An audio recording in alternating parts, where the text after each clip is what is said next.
ओम शांति। अॼु जी मिले तारीख़ 28/3/2024। हिकु मिठा मिठा बाप दादा चवनि था, मीठे मीठे ॿार, ये कल्याणकारी पुरुषोत्तम संगम युग आहे। इन में पुराणी दुनिया बदिली करे नई थी वेंदी आहे।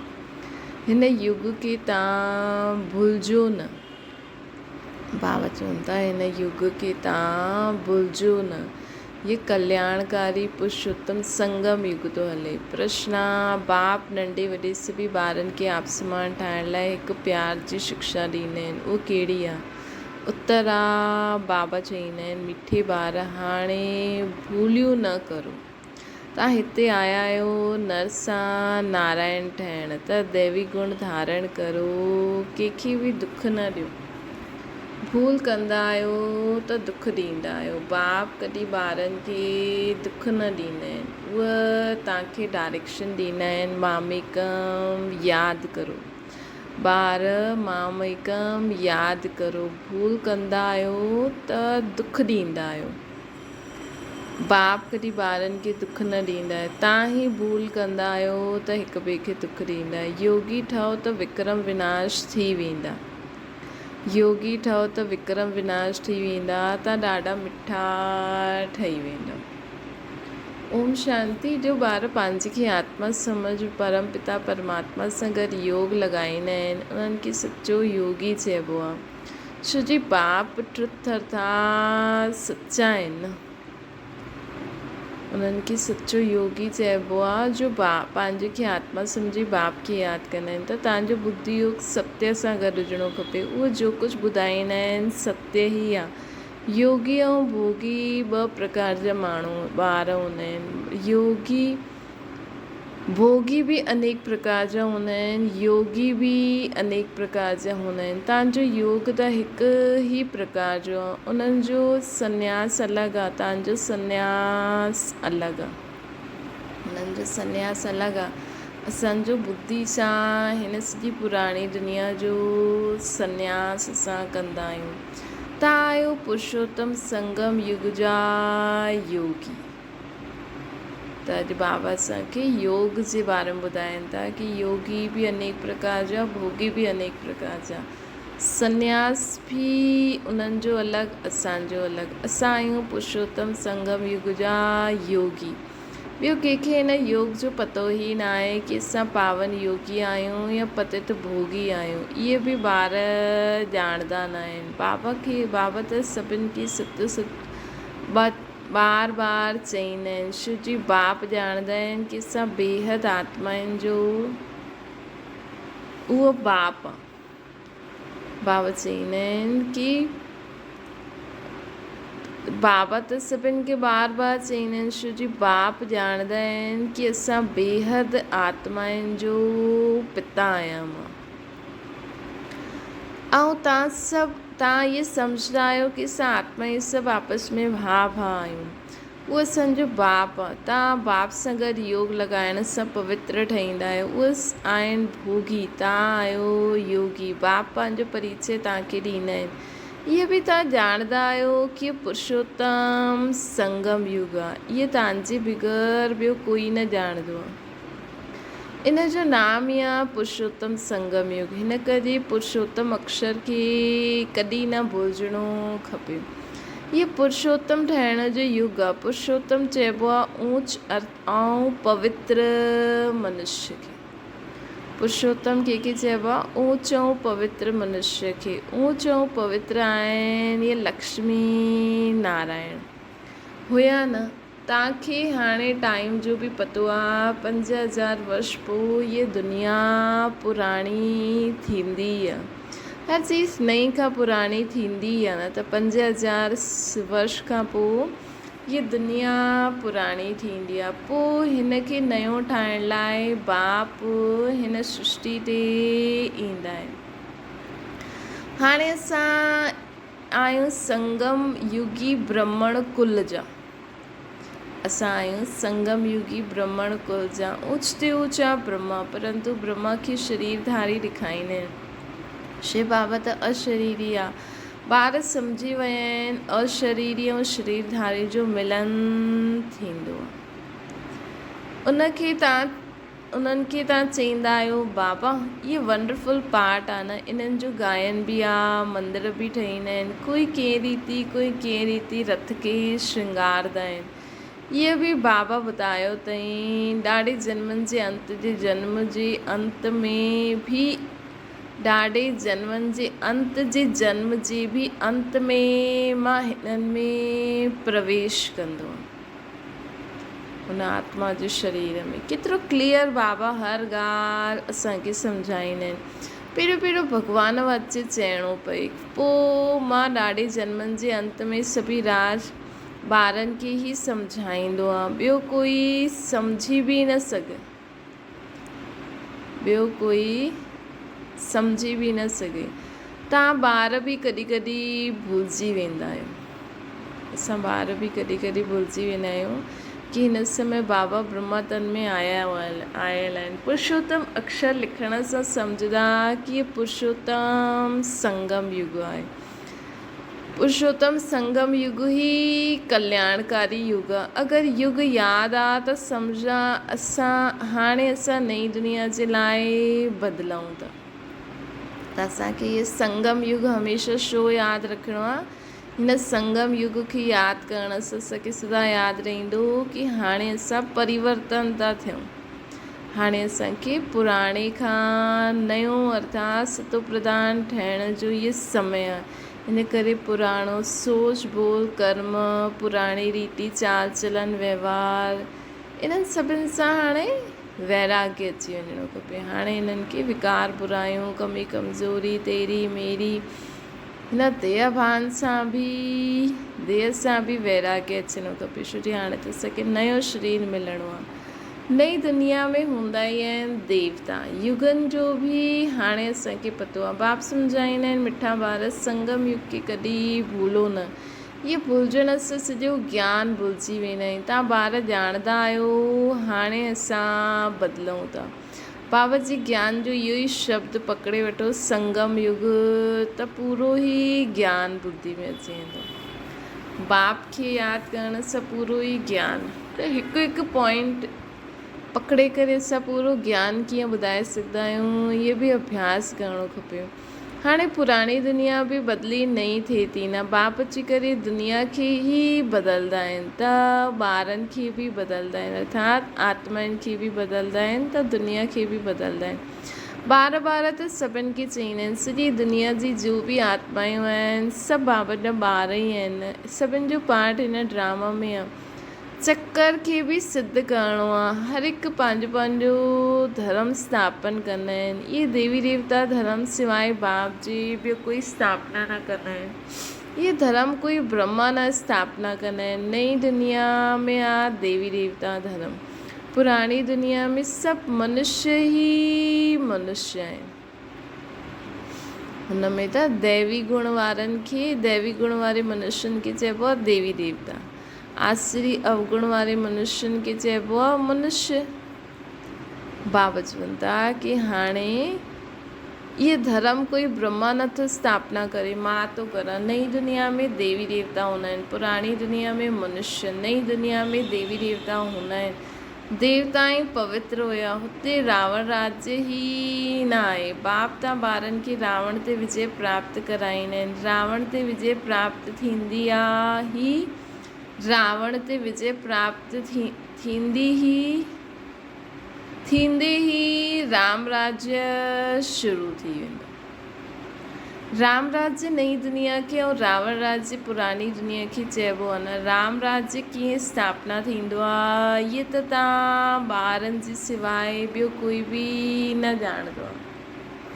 राम राज्य कीअं स्थापना थिए थो इहे त असां ॿारनि जे सवाइ ॿियो कोई बि न ॼाणंदो आहे। रचयिता बाप वेही तव्हां ॿारनि खे रचना जो राज़ सम्झाईंदा आहिनि। बाप आहे रचयिता बीज रूप, बाप आहिनि रचयिता बीज रूप आहिनि। बीज खे चइबो आहे वृक्षपति। बाप आहे रचयिता बीज रूप आहे, बीज खे चइबो आहे वृक्षपति। बाबा आहे वृक्ष जो पति। हाणे उहो जड़ बीज आहे, उन्हनि खे त हीअं न सम्झंदासीं। तव्हां ॼाणंदा आहियो बीज आहे ई सॼे बीज सां ई त सॼो झाड़ निकिरंदो आहे न। सॼे विश्व जो केतिरो वॾो झाड़ आहे, उहो आहे जड़ झाड़। इहो आहे चैतन्य झाड़, सत चित आनंद स्वरूप मनुष्य सृष्टि जो बीज रूप बाप ई आहे न। उन सां केतिरो वॾो झाड़ निकिरंदो आहे। मॉडल त नंढो ठाहींदा आहिनि, मनुष्य सृष्टि जो झाड़ सभिनि खां वॾो आहे। उच ते उच बाप नॉलेजफुल आहे न। उन झाड़नि जी नॉलेज ॾाढनि खे हूंदी आहे। हिन जी नॉलेज त हिकु बाप ई ॾेई सघंदा आहिनि। हाणे बाप तव्हांजी हद जी बुद्धि खे बदिली बेहद जी बुद्धि करे छॾी अथई।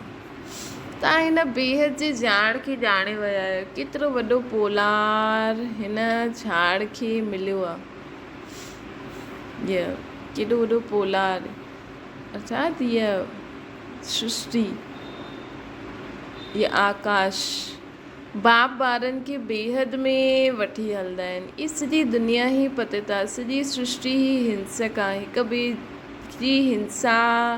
हिक ॿिए सां हिंसा करण वारा आहिनि। हाणे बाप ॿारनि खे, हाणे तव्हां ॿारनि खे ज्ञान मिलियो आहे।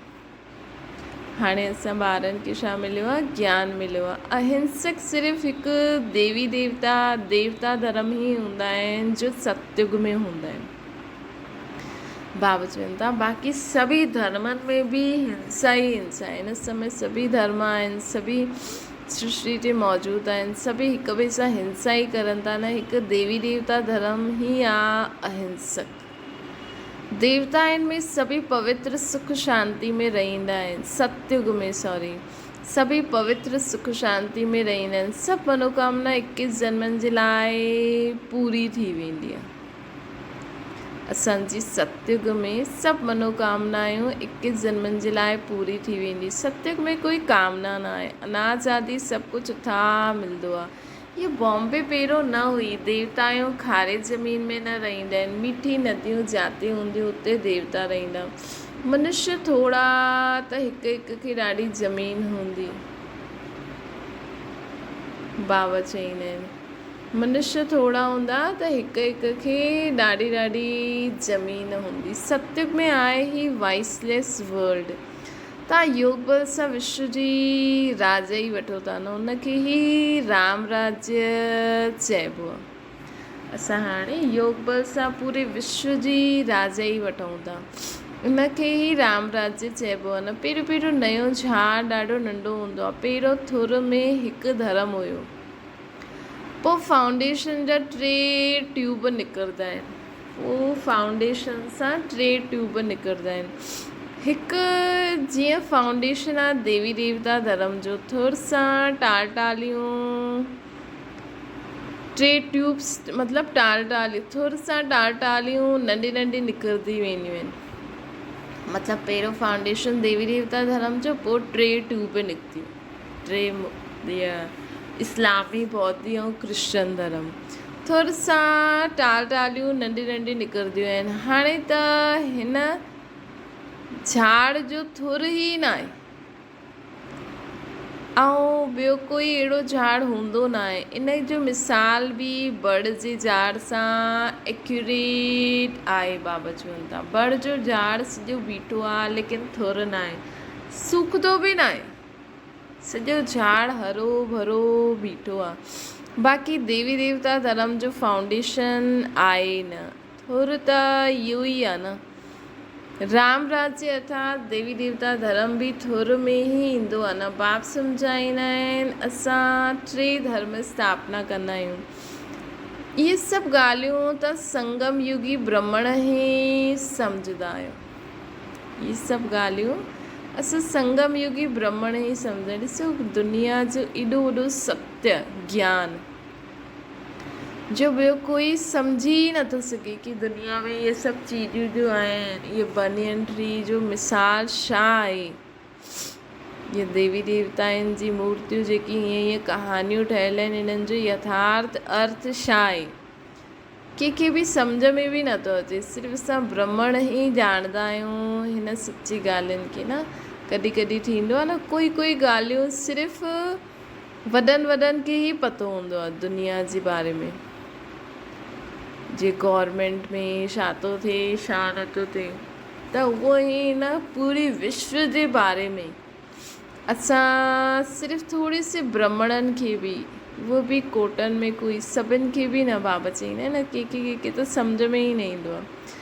लेकिन कोई ब्राह्मण बाबा जा ॿार आहिनि जेकी दुनिया जी हर ॻाल्हि सम्झ में अचे थी यथार्थ। तव्हां ब्राह्मणनि जो नंढो सो कुल आहे न, नंढा नंढा मतपंट निकिरंदा आहिनि, अरविंद आश्रम आहे, केतिरा जल्दी जल्दी वृद्धि खे पाईंदा आहिनि, छो जी उन्हनि में विकार जे लाइ कोई मना न कंदो आहे। इन करे अहिड़ी जॻह त सभी वेंदा आहिनि। हिते बाप चईंदा आहिनि काम आहे शत्रु आहे, उन ते विजय पाइणी आहे, छो जी हुते आहे न जेको निमित हूंदो आहे न उहो ई पवित्र रहंदो आहे। उहो कंहिंखे ईअं न चईंदो आहे जीअं सन्यासी पवित्र रही करे अॼु संस्था खोली अथई त पंहिंजे फॉलोवर्स खे ईअं न चईंदा की तव्हां बि पवित्र रहो। हिते त बाबा असांखे आप समान ठाहींदा आहिनि, ख़ुदि पावन आहे त असांखे बि चईंदा आहिनि ॿार इहे काम आहे शत्रु आहे, हिनखे छॾो। ईअं कोई चई न सघे, न त हुते हुननि जे वटि बि हंगामा थी वञनि। हिते त आहे ई पतित मनुष्य खे पावन ठाहिण जी ॻाल्हि, हिते त आहे ई पतित मनुष्य, त पावन ठाहिण जी ॻाल्हि ॿुधंदा ई न आहे। उहो त चईंदा हिन सृष्टि में त आहे ई हीअं, त असां न त कीअं रहंदासीं। जीअं त रोटी आहे हीअ विकार न, चईंदा आहिनि विकार बिगर ॿार कीअं पैदा थियनि, उन वीचारनि जो बि दोष न आहे। पर चलो अॼुकल्ह त ॿार बि पैदा थी विया, वॾा बि थी विया, त बि गंद करण बिगर रही न सघंदा आहिनि। एॾा त दुनिया में माण्हू जी बुद्धि एॾी भ्रष्ट थी वई आहे। गीता पाठी चईंदा बि आहिनि भॻवान वाच्य काम आहे शत्रु आहे, उन्हनि खे जीतण सां जगत जीत ठहींदो, परंतु सम्झंदा ई न आहिनि, उहे जॾहिं अक्षर ॿुधाईंदा आहिनि त उन्हनि खे सम्झाइणो खपे। इन ते बाबा चईंदा आहिनि जीअं हनुमान दरवाजे ते जूतनि ते वेहींदो हुयो न, बाबा बि चईंदा आहिनि इहे वञी करे किनारे में वेही करे ॿुधो, परंतु पंहिंजी स्थिति सुठी हुजणी खपे। ईअं न असां अगरि कचा हूंदासीं, स्थिति सुठी न हूंदी त उन्हनि जे ज्ञान में फसी वञूं असां कि इहो सुठो आहे सुठो आहे। जॾहिं असांजी बुद्धि में हिकु बाप सां गॾु पूरी लॻल हूंदी न, तॾहिं बाबा जी अहिड़ी धारणायूं करणियूं खपनि, त किथे फसी न वञो। पोइ जॾहिं इहा अक्षर चए त पुछो हिन जो रहस्य छा आहे। जगत जी त आहे ई देवता आहियूं, देवता ठहिण लाइ जगत जीत केरु ठहींदो, माया जीत ई जगत जीत ठही सघंदा आहिनि। देवताऊं ठहिण लाइ त हिन विकारनि खे छॾिणो पए। इहे बि तव्हां चई सघंदा आहियो, तव्हां ई ॼाणंदा आहियो कि हाणे राम राज्य जी स्थापना थिए थी। अॼु जी मुरली बाबा बार बार असांखे छा पको था करनि कि हाणे परमात्मा राम जो राज्य अचण वारो आहे। बसि आयो कि आयो, रावण जो राज्य ख़तमु थियो, राम राज्य शुरू थियो, महावीर बि तव्हां आहियो, हिन में रिझण जी ॻाल्हि कोन्हे। ॾाढा प्यार सां पुछिणो खपे, स्वामी जी तव्हां ॿुधायो कि हिन विकारनि ते विजय पाइण सां विश्व जा मालिक ठहींदव, लेकिन तव्हां इहे न ॿुधायो कि पवित्र कीअं ठहूं, पवित्र कीअं ठहूं। पहिरियों त पुछो हिन जो अर्थ छा आहे, रहस्य छा आहे। जॾहिं उहे चवनि पोइ चओ कि अच्छा पवित्र कीअं ठहूं, हिन जी युक्ति त ॿुधायो।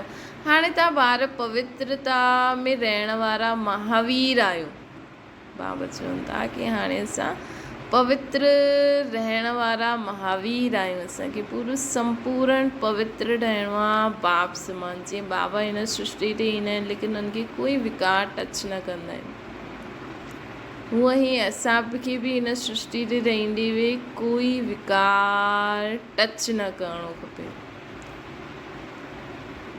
विकारनि जी अविद्या थी वञे। बाबा चईंदा आहिनि कि हाणे तव्हां ॿार पवित्रता में रहण वारा आहियो, महावीर ई विजय माला में पिरोइजंदा।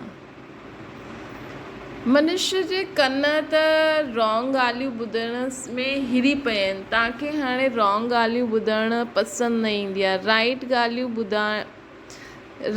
ॻाल्हियूं तव्हांजे कननि खे सुठी लॻंदियूं आहिनि न।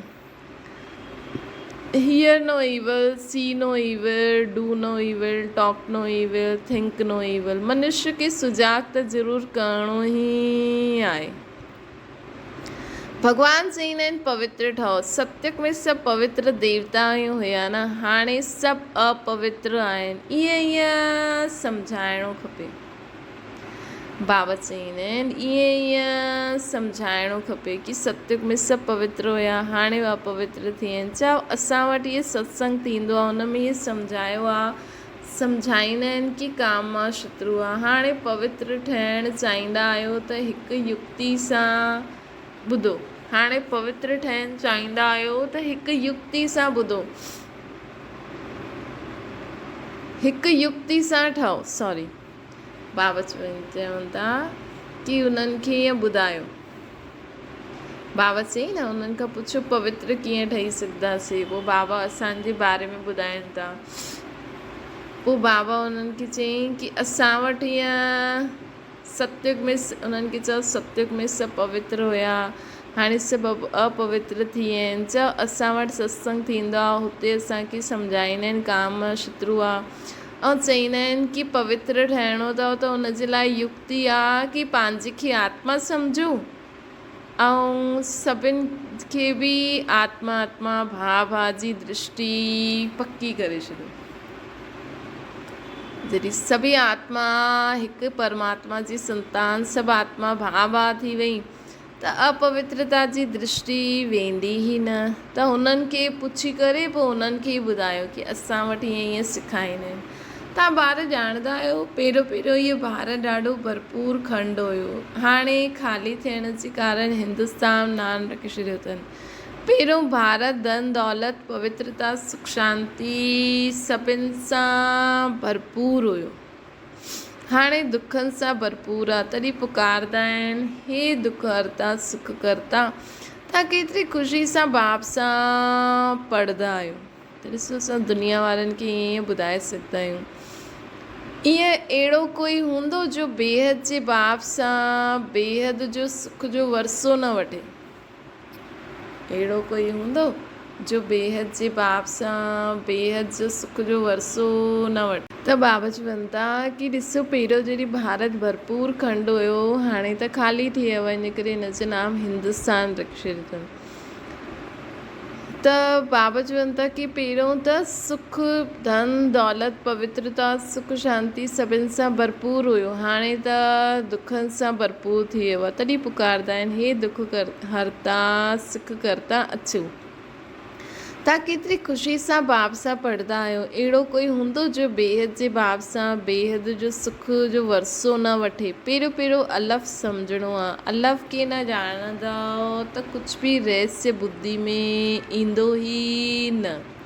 त पहिरियों अलफ़ बाप खे ॼाणो, पोइ ई बाबा जे ज्ञान जो रहस्य असांजी बुद्धि में ईंदो। त बेहद जे बाप जो बेहद जो वरसो ॾींदा आहिनि। जॾहिं इहे निश्चय वे तॾहिं अॻियां पढ़े कि बेहद जो बाप ई असांखे बेहद जो वरसो था ॾियनि। ॿारनि खे बाप सां कुझु बि प्रश्न पुछण जी दरकार न आहे। बाप पतित पावन आहे, उन्हनि खे ई तव्हां यादि कंदा आहियो, तव्हां उन्हनि जी यादि सां ई पावन ठहींदा आहियो न।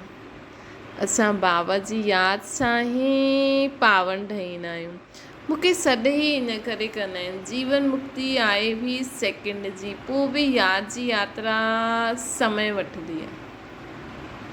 जीवन मुक्ति त सेकेंड जी ॻाल्हि आहे न, लेकिन पवित्र ठहिण जे लाइ असांखे यादि करिणो पवंदो आहे। मुख्य यादि जी यात्रा में ई विघ्न पवंदा आहिनि। अधु कलाक देह अभिमान रहियो, हाणे हिकु जन्म देही अभिमानी ठहिण में महिनत आहे। इन जे लाइ ब्रह्मा बाबा जे लाइ बि ॾाढो सहज आहे। तव्हां सॾु कंदा बि आहियो बाप दादा, इहे बि सम्झंदा आहिनि बाप जी सवारी असांजे सिर ते आहे।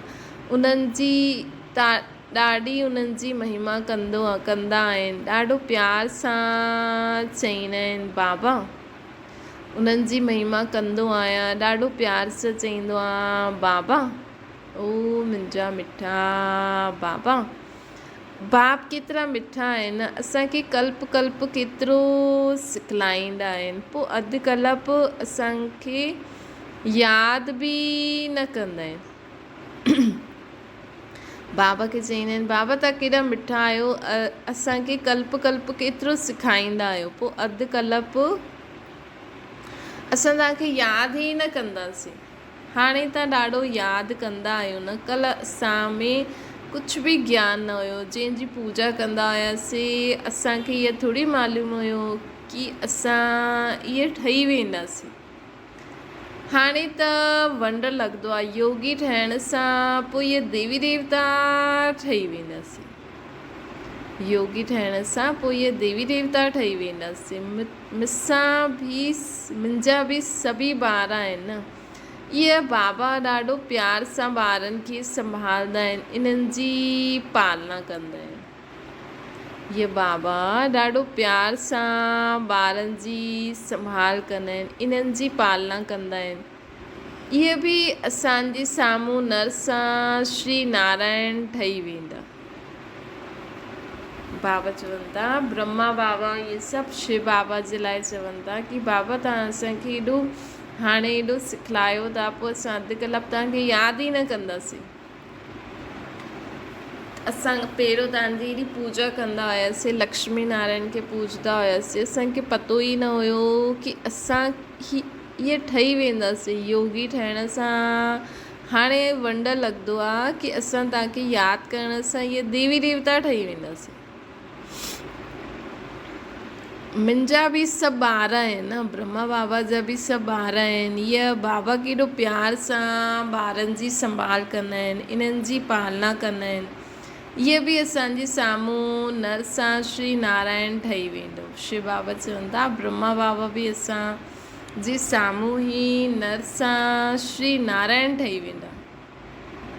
हिते तव्हां आया ई आहियो, इन करे केतिरो सम्झाईंदा आहिनि बाबा, ॿार बाप खे यादि करो, दैवी गुण धारण करो, खान पान जी संभाल करो, न त आहे त न कंदव त सम्झंदो आहियां शायदि अञा समय पियो आहे। अगरि दैवी गुण धारण न कंदा आहियूं, बाबा खे यादि न कंदा आहियूं, खान पान जी संभाल न कंदा आहियूं, त बाबा खे लॻंदो आहे, बाबा खे एॾो कंफर्म आहे कि इहे ई ठाहींदा। त अगरि हाणे नथा ठहो त बाबा खे लॻंदो आहे अञा समय पियो आहे। कुझु न कुझु भूलियूं त थींदी रहंदियूं आहिनि। नंढा वॾा ॿारनि खे प्यार सां सम्झाईंदो आहे, ॿार भूलियूं न करो, हाणे कंहिंखे बि दुख न ॾियो।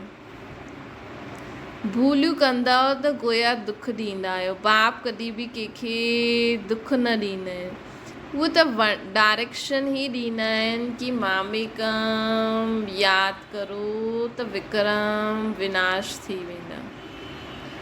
ॾाढो मिठो ठही वेंदो। अहिड़ो मिठो ठहिणो आहे, दैवी गुण धारण करणा आहिनि।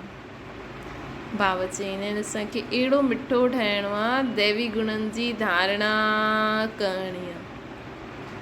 पवित्र ठहो, अहिड़ो मिठो ठहिणो आहे, दैवी गुणनि जी धारणा बि करणी आहे ऐं पवित्र बि ठहिणो आहे। बाबा चवनि था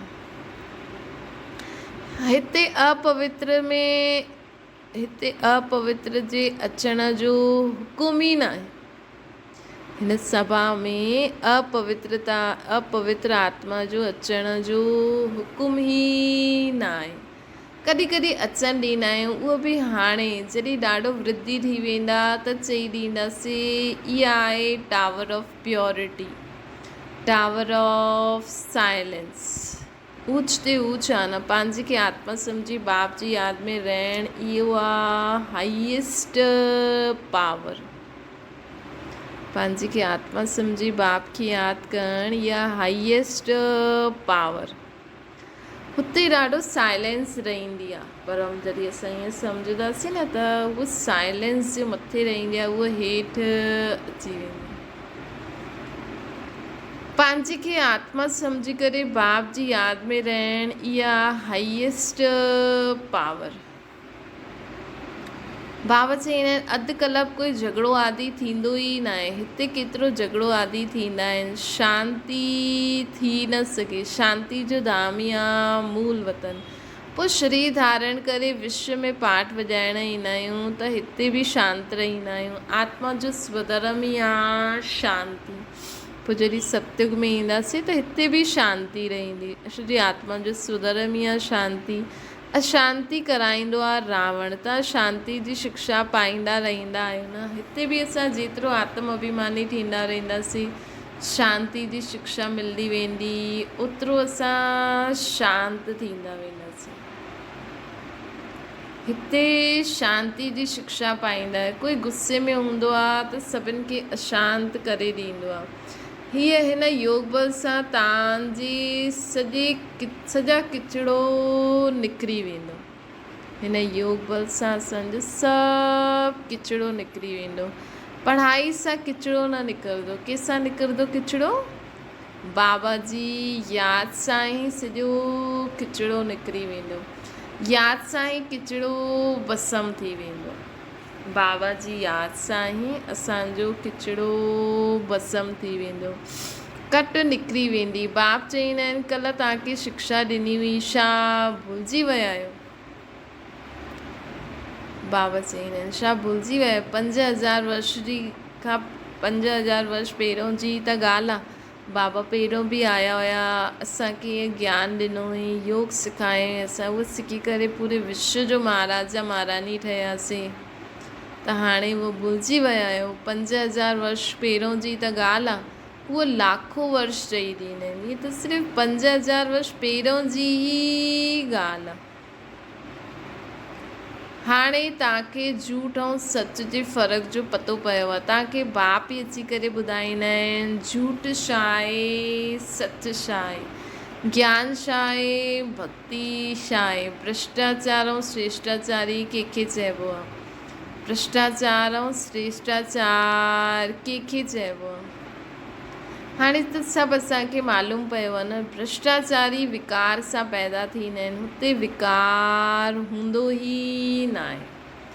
तव्हां ख़ुदि चवंदा आहियो देवता संपूर्ण निर्विकारी आहिनि, रावण राज्य ई न आहे। इहे त सहज सम्झण जी ॻाल्हि आहे न। देवता संपूर्ण निर्विकारी आहिनि, ख़ुदि चवंदा आहिनि न, महिमा ॻाईंदा आहिनि न भक्ति मार्ग में। रावण राज्य आहे ई न त ज़रूरु उहा दुनिया हूंदी। त हाणे इहे त सम्झण जी सहज ॻाल्हियूं। पोइ छा करिणो खपे? हिकु बाप खे यादि करिणो खपे, ॿियो पवित्र ठहिणो खपे। योगी भव पवित्र भव। अच्छा मीठी मीठी सिकी लॾे ॿारनि प्रति माता पिता बाप दादा जो यादि प्यार ऐं गुड मॉर्निंग। रूहानी बाप जी सभिनि रूहानी ॿारनि खे नमस्ते। असांजी बि रूहानी माता पिता बाप दादा खे यादि प्यार गुड मॉर्निंग ऐं नमस्ते।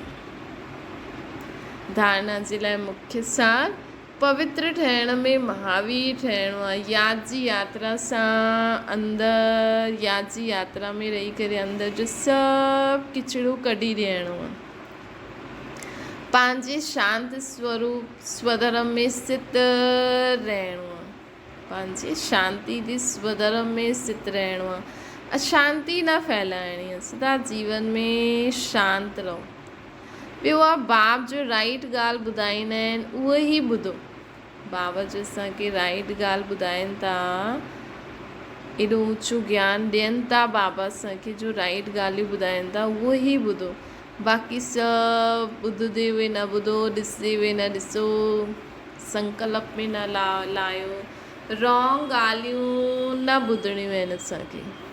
रॉन्ग ॻाल्हियूं न ॿुधणियूं आहिनि। सभिनि खे सुजाग कंदा हलो। पुरुषोत्तम युग में पुरुषोत्तम ठहो ऐं ठाहींदा हलो। वरदान आत्मिक शक्ति जे आधार सां तन जी शक्ति जो अनुभव करण वारा सदा स्वस्थ ठहो। हिन अलौकिक जीवन में आत्मा और प्रकृति ॿिन्हिनि जी तंदुरुस्ती आवश्यक आहे। आत्मा और शरीर जी, प्रकृति जी, ॿिन्हिनि जी तंदुरुस्ती आवश्यक आहे। जॾहिं आत्मा स्वस्थ आहे त तन जो हिसाब किताब तन जो रोग सूली सां कांटो ठहिण जे कारण स्वस्थिति जे कारण स्वस्थ अनुभव कंदा आहियूं। अगरि आत्मा पावरफुल हूंदी आहे न, आत्मा में शक्ति हूंदी आहे त शरीर केतिरो बि बीमार हुजे लेकिन असां हमेशह स्वस्थ अनुभव कंदासीं ख़ुदि खे। उन्हनि जे मुख सां चहिरे सां बीमारी जे कष्ट जो चिन्ह न रहंदा आहिनि। उन्हनि जे मुख सां मुख ते चहिरे ते बीमारी जे कष्ट जा चिन्ह न ॾेखारे में ॾींदा आहिनि। कर्म भोग जे वर्णन जे बदिले कर्म योग जी स्थिति जो वर्णन कंदा आहिनि। कर्म भोग जे वर्णन जे बदिले वो कर्म योग जी स्थिति जो वर्णन कंदा आहिनि। उन्हनि जे मुख ते चहिरे ते बीमारी जा कष्ट जा चिन्ह ॾेखारे में ॾींदा आहिनि। वो बाबा जी यादि जी शक्ति सां पंहिंजे चहिरे सदा हर्षित मुख रखंदा आहिनि। वो परिवर्तन जी शक्ति सां कष्ट खे संतुष्टता में परिवर्तन करे, परिवर्तन जी शक्ति सां मतिलबु वो जेको बि दर्द थिए थो उनखे परिवर्तन जी शक्ति सां परिवर्तन करे कष्ट खे संतुष्टता में परिवर्तन करे संतुष्ट रहंदा आहिनि ऐं संतुष्टता जी लहर फैलाईंदा आहिनि।